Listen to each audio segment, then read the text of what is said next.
기자회견을 시작하겠습니다. 국민의당 국가개혁위원회의 국가대개혁위원회의 두 번째 기자회견입니다. 우선 정식으로 소개드리면요. 국가대개혁위원회 저는 상임위원장 정동영입니다. 공동위원장 문병호, 그 다음에 국가대개혁위원회 김광수 의원님, 권호진 위원장님, 용인 서울한국의 김희옥 위원장님, 경북의 한웅 위원장님, 동의 손동호 위원장님, 프레카드 들고 있는 안성의 이상민 위원장님, 오른쪽 끝에는 이균철 위원장님, 그다음에 안양의 백종주 위원장님. 국가대개혁위원회는 국민의당 원외위원장님들께서 대거 참여하고 계십니다. 인천 서구의 유길종 위원장님, 그다음에 개혁 의지가 충만하신 장정숙 의원님, 정책위 의장이신 박주현 의원님, 고향의 장석환 위원장님, 대진대학 교수이십니다. 토목공학, 건축공학, 회전에서 오셨습니다. 고무열 위원장님, 수원의 김용석 계시네요. 김기환 위원장님이시고요. 이렇게 현역 의원들과 원외위원장들께서 함께 분양 원가 공개가 곧 공공개혁의 시작이다, 이런 불침박을 들고 여러분 앞에 선 이유는요, 촛불 시민혁명이 빈손으로 끝나서는 안 되지 않겠습니까? 뭔가 국민들의 삶을 개선하기 위해서는 격차, 불평등부터 줄여야 합니다. 그 중에 핵심이 자산 격차고, 자산 격차는 지난 20년 동안 거품 경제의 결과로 이렇게 큰 격차가 벌어져 있습니다. 지금 대한민국의 총 자산을 8천조라고 추산합니다. 상위 10%가 67%, 3분의 2를 점하고 있는 반면에 자산입니다. 하위 50%, 5천만 명 중에 2,500만 명은 놀라지 마십시오. 전체 자산의 2%만을 갖고 있습니다. 20년 전에는 OECD 국가 가운데 평등한 국가군에 속했습니다. 20년 뒤에 우리는 가장 불평등한 나라 1, 2, 3등 안에 들어갑니다. OECD 국가 가운데. 자, 이 뿌리가 자산 불평등, 소득 불평등에 있습니다. 이것을 줄이기 위한 얼음을 망치로는 깰 수 없지만 바늘로는 얼음 조각을 떼낼 수 있습니다.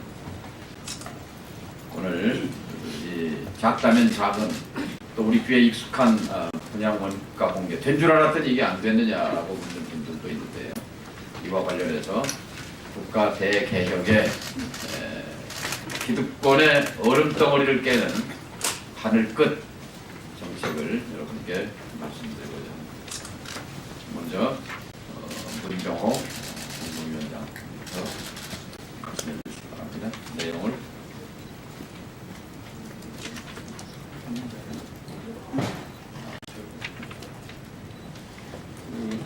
집 걱정 없는 나라 만들기, 땅과 집, 공공지역 투기 수단 사용을 금지해야 된다. 그래야 공정사회가 된다는 얘기입니다.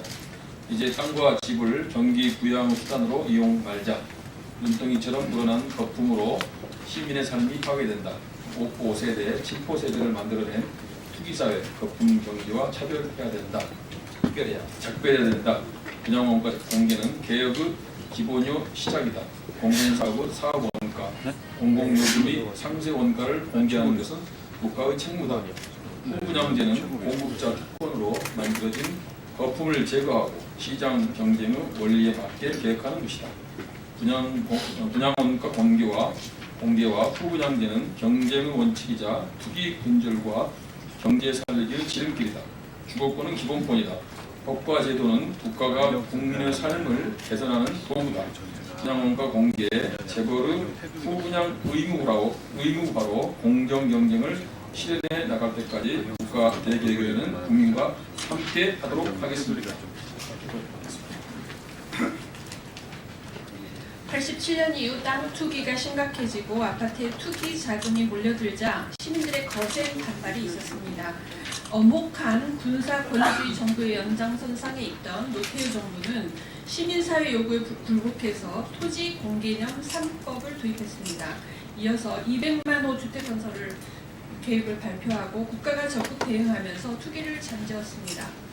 97년까지 10년은 부동산 투기에 대한 국가적 통제와 국가의 주택 공급 등 공공의 역할이 있었습니다. 그러나 97년 외환위기 이후 한국 사회는 부동산 경기 부양책을 통한 인위적인 성장에 집착했습니다. 개발 독재로 상징되는 개발 특혜와 부동산 거품은 여러 정부를 거치며 더욱 심화되어 왔습니다. 박근혜 정부에 이르러서도 경제 지표상의 성장에 집착한 부동산 부양책으로 경제를 더욱 어렵게 만들고 있습니다. 박근혜 정부의 부동산 3법 계약 및 경기 부양책을 표방한 규제 완화와 재벌 특혜 위주의 정책으로 인해서 재벌과 상위 1%의 부가 집중되는 심각한 격차 사회, 불평등 사회가 공고화되고 있습니다. 양극화와 불평등 문제는 우리 사회의 좌절의 벽을 쌓아가고 정치권은 진보와 보수가 따로 없을 정도로 무능합니다. 지난 겨울 촛불혁명의 직접적인 원인은 권력의 사유화와 부패, 국가 권력이 개인의 콕두각시 노릇을 한 것에 대한 분노였습니다.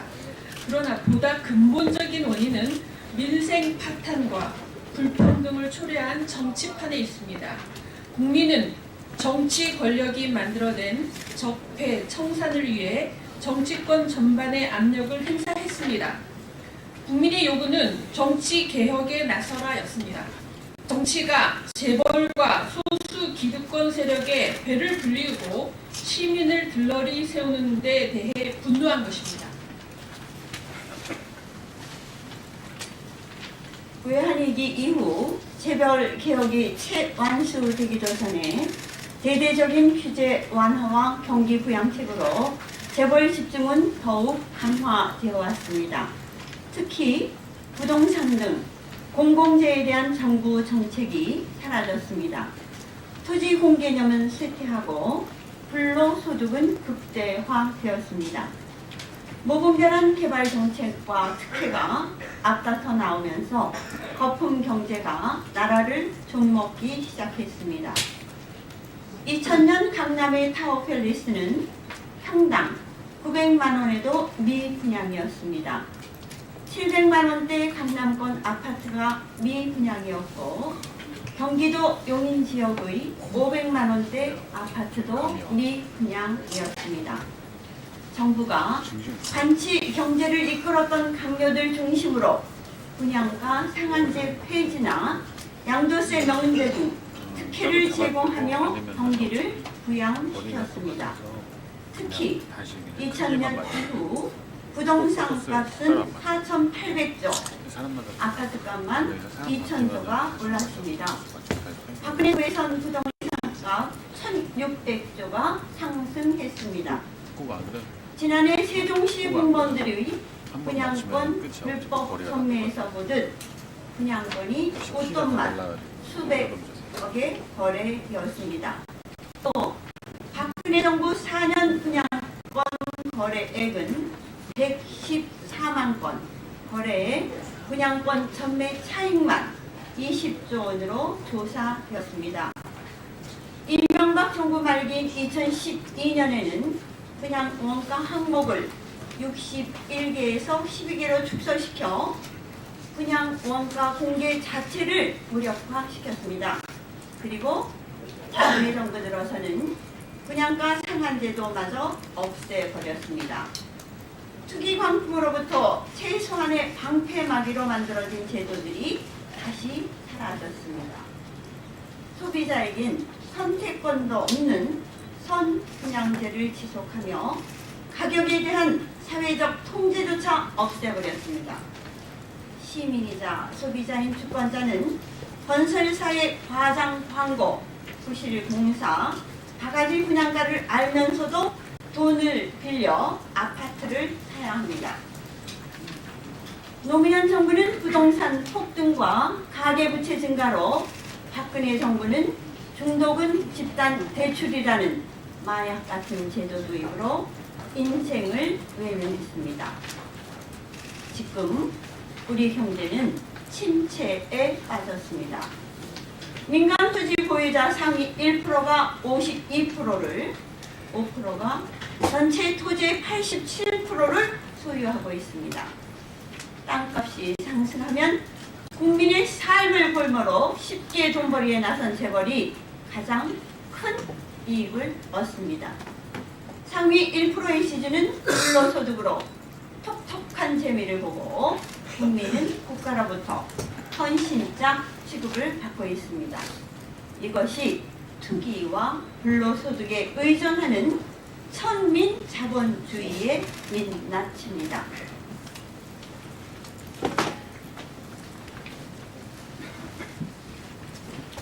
공공의 분양 원가 공개는 개요의 기본이고 시작입니다. 공공사업의 사업 원가, 공공요금의 상세 원가를 모두 공개하는 것은 국가의 책무입니다. 후 분양제는 공급자 특권 중심에 기울어진 주택시장을 소비자 중심으로 바로잡는 정상화입니다. 독점적 위치에서 만든 거품을 제거하고 시장 경쟁 원리에 맞게 개혁하는 것입니다. 분양원가 공개와 후 분양제는 경제구 원칙이자 투기 근절과 경제 민주화의 지름길입니다. 2004년 6월 노무현 대통령은 공공 아파트 분양원가 공개 약속을 파기하면서 공공도 10배 넘는 장사를 할 수 있다고 말했습니다. 공기업이 국민이 위임한 토지 수용 특권과 토지 용도 변경 관한 독점 개발 특권을 이용해서 10배 남는 장사를 하면 민간 재벌 기업들은 얼마를 남겨도 상관없다는 발언이었습니다. 현 정권은 정권을 내주고도 성찰과 혁신이 아니라 양당 구도 속 야당 권력을 누려왔습니다. 오히려 진영 노릇으로 무장한 패권으로 다양한 주장과 생각을 억누르고 오로지 사유화된 권력을 차지하고 유지하기에 안간힘을 써왔습니다.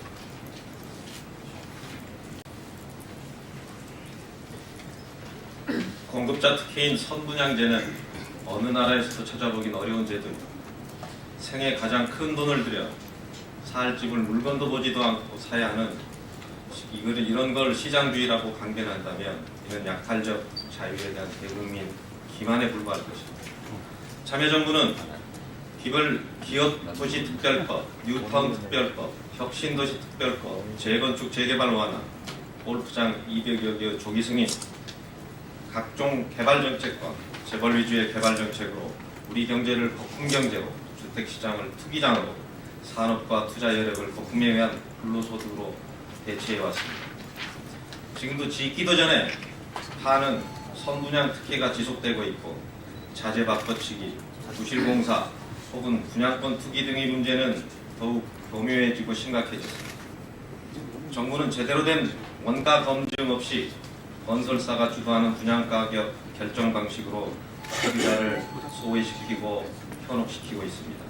업계도 품질 개선을 위한 기술 개발과 경영 혁신의 필요를 느끼지 못하며 부실없이만 늘려가고 있습니다.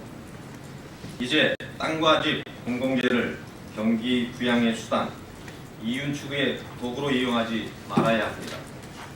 눈덩이처럼 불어난 거품으로 시민의 삶이 파괴됩니다. 5포 세대, 7포 세대를 만들어낸 투기경제, 토건사회, 거품경제와 영원히 작별해야 합니다.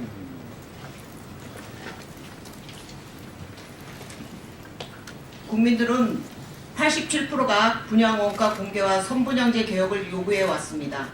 참여정부 역시 2004년 아파트 후분양 활성화 방안을 통해 기업의 자금 조달 및 소비자 부담 등의 문제점을 보완 2007년부터 단계별로 2011년까지 후 분양제를 정착시키겠다고 약속했었습니다. 그러나 이를 지키지 않았습니다.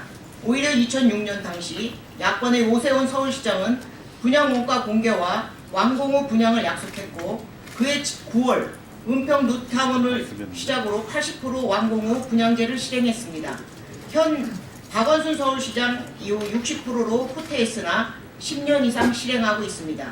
오히려 지금 당장 LH 등 공공 아파트는 분양 원가 공개와 후 분양제를 당장 시행해야 합니다. 국회도 분양 원가 공개와 후 분양제를 입법화해야 합니다.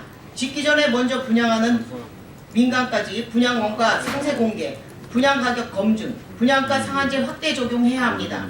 국민의당 국가개혁위원회는 분양 원가 상시 공개 및 분양가 상한제, 즉 분양가 상한제 즉각 시행을 주장합니다.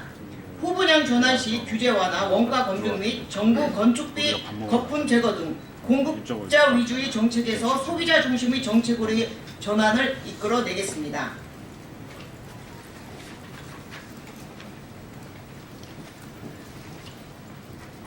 후분양제도 당장 시행해야 합니다. 다만 민간 중소건설사의 경우 유동자금의 한계를 고려하여 우선 순환출자 제한 대상인 재벌, 사내유보금 700조에 한해 적용할 계획입니다. 거품 등의 아파트는 가계부채 증가와 전월세 등 임대료 상승의 원인이 됩니다. 건설업계 역시 품질과 기술 개발로 경쟁해야 건설시장도 튼튼하게 성장할 수 있습니다. 이후 소비자 위주의 새로운 주택 공급 시스템을 만들어야 합니다. 분양원가 상세 공개, 분양가 검증, 적정 이윤 감안 분양가 상한 설정, 행정 승인, 모집 승인 보류 등 행정 제재로 이어지는 새로운 주택 공급 시스템을 대안으로 제시합니다. 땅과 집은 공공재입니다. 공공이 누려야 할 자유를 억압하고 재벌과 소수를 위한 불로소득과 거품으로 인한 경제적 낙후는 국가적 손실입니다.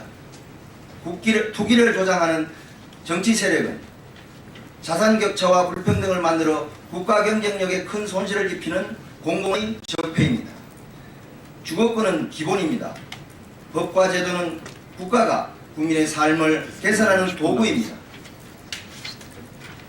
분양원가 공개와 재벌의 후분양 의무화로 공정경제를 실현해 나갈 때까지 국가대개혁위원회는 국민과 함께 하겠습니다. 2017년 2월 23일 국민의당 국가대개혁위원회. 예, 오늘 말씀드린 내용 중에 분양원가 공개에 관련된 주택법 일부 개정 법률안을 정동영 의원 대표 발의로 해서 장정숙, 박정, 최경환, 김수민, 김종회, 소병훈, 김중로, 윤소하, 이태규, 윤관석, 황주홍, 유성엽, 조배숙, 천정배, 윤영일, 김병욱, 심상정, 박주현, 이종걸, 김동철, 송기석, 이용주, 김관영, 추혜선, 박선숙, 박주민, 김두관, 민병두, 권은희, 박영선, 김광수, 김종대, 정인화 이상 34명의 의원의 공동 발의로 곧 제출할 예정입니다. 예, 오늘 이 기자회견에 이어서 국가대개혁위원회 개혁위원들은 서울 강남구 세곡동 이른바 반값 아파트 단지를 방문 현장 점검을 합니다. 이제 가보시면 알지만 이렇게 싼 가격에도 강남에도 이렇게 훌륭한 아파트를 지을 수 있는 거구나, 이런 정책이 있었구나. 불행하게도 그 아파트는 이명박 정부가 약속했고 800채를 지었는데 그 뒤에 중단돼 버렸습니다. 재벌 대기업 건설사들의 로비와 관료 집단의 기득권 보호 그런 그런 흐름에 의해서 중단됐습니다. 얼마든지 정부의 의지와 결기에 따라서는 땅과 집을 투기 수단이 아니라 정말 주거 생활의 그 온전한 목적으로 이렇게 활용할 수 있고, 이 땅과 집을 자산 투기의 수단으로부터 영구히 추방할 수 있다는 것이 우리의 생각입니다. 근데 금방 박주현 의원님이 분양원가 공개에 관한 이제 서명 의원들 곧 내일이라도 이제 국회에 제출할 예정입니다. 근데 이미 후분양제는 제출되어 있습니다. 그런데 철벽 앞에 놓여 있습니다. 각 당의 이해관계가 다르고 또 정부의 입장이 다르기 때문에 법안은 제출하지만 국가 대개혁에 관한 각 분야의 정책은 수없이 다 나와 있지만 그것이 국회라는 기득권 벽에 막히면 앞으로 못 나갑니다. 촛불, 광장 촛불이 시작된 지 120일, 국가 대개혁을 위한 개혁법안은 몇 건 통과됐습니까? 제로입니다. 제로. 국회가 기득권입니다. 자, 관료는 기득권을 보호하고 국회는 그 자체가 기득권이고 관료도 기득권이고 국민은 기댈 데가 없습니다. 따라서 국가 대개혁의 핵심은 헌법개혁이라고 생각합니다. 헌법에 주권자인 국민이 직접 법안을 제출할 수 있는 권력을 국민에게 돌려드리는 것, 국민 발안제, 이것이 재벌개혁, 기득권개혁, 국가 대개혁의 첩경이다. 그것이 핵심이다. 이렇게 생각합니다.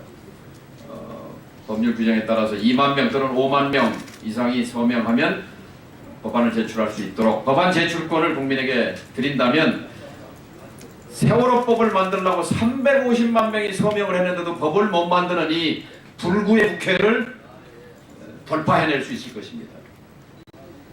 350만 명이 서명을 했으면 법이 돼야 되는 건 아닙니까? 그런데 입법권은 국회에 있다는 헌법 40조에 이 규정에 막혀서 주권자인 국민은 300만 명이 아니라 3천만 명이 서명을 해도 법을 만들 수가 없습니다. 이것은 공화국에 대한 배반입니다. 따라서 재벌개혁을 진정으로 우리가 완수하려면 국회의원 손에 맡길 것이 아니라, 국회에 맡길 것이 아니라, 정부에 맡길 것이 아니라 국민의 손으로 재벌개혁을 해내야 합니다. 언론개혁, 검찰개혁 마찬가지입니다. 가령 상법 개정안, 공정거래법 개정안을 국민들이 2만 명이 아니라 20만, 200만 서명한다면 어떤 정파가 이 국민이 주권자가 발의한 법안을 거스를 수 있겠습니까? 지금 헌법 개정 특위가 국회에 구성되어 있고 뭐 이런저런 진지한 토의가 진행되고 있습니다만, 좀 안타까운 것은 개혁 중에 개혁이 바로 광장에서 시민들이 외쳤던 핵심 구호, 내가 나를 대표한다. 대통령 박근혜가 나를 대표하는 것이 아니고 국회의원 아무개가 나를 대표하는 것이 아니고 내가 나를 대표한다. 내가 이 나라의 주권자여 주인이다 하는 이 외침을 똑바로 새겨 듣고 이것을 중심 숙제로, 과제로 세워야 한다 하는 점을 안타깝게 생각합니다. 개헌특위의 핵심 과제는 국민에게, 권력자인 국민에게 권력을 드리는 것입니다. 직접 민주주의를 도입해야 합니다. 이것이 개혁의 가장 유효한 칼날입니다. 그동안 개혁 못했지 않습니까? 민주정부 10년 동안에도 개혁의 칼날은 무디기 짝이 없었습니다. 보수정권 19년은 더 말할 것도 없고요. 자, 그래서 국가대개혁위원회는 국민에게 권력을 돌려드리는, 국민이 직접 법안을 제출할 수 있는 국민 법안 제출권, 국민 발안제를 제1과제로 제시하고, 그리고 기득권 얼음덩어리를 깨는 작은 바늘 하나로서 후분양제와 분양원가 공개에 관한 법안을 오늘 2017년 2월 23일 제출하고자 합니다. 다시 한번 우리 기자 여러분, 언론계의 이 국가 대개혁에 대한 우리 대개혁위원회의 진정을 좀 헤아려 주시고, 또 우리 국민들 주권자들에게 이 뜻이 100분의 1이라도 좀 전달됐으면 좋겠습니다.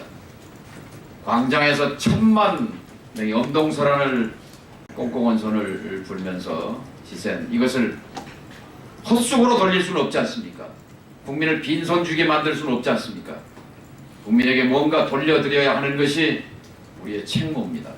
이것이 헬조선 흑수저 개돼지라고 일컬어질 이 참담한 현실에서 탈출하기 위한 우리의 몸부림의 시작입니다. 부탁드립니다. 감사합니다.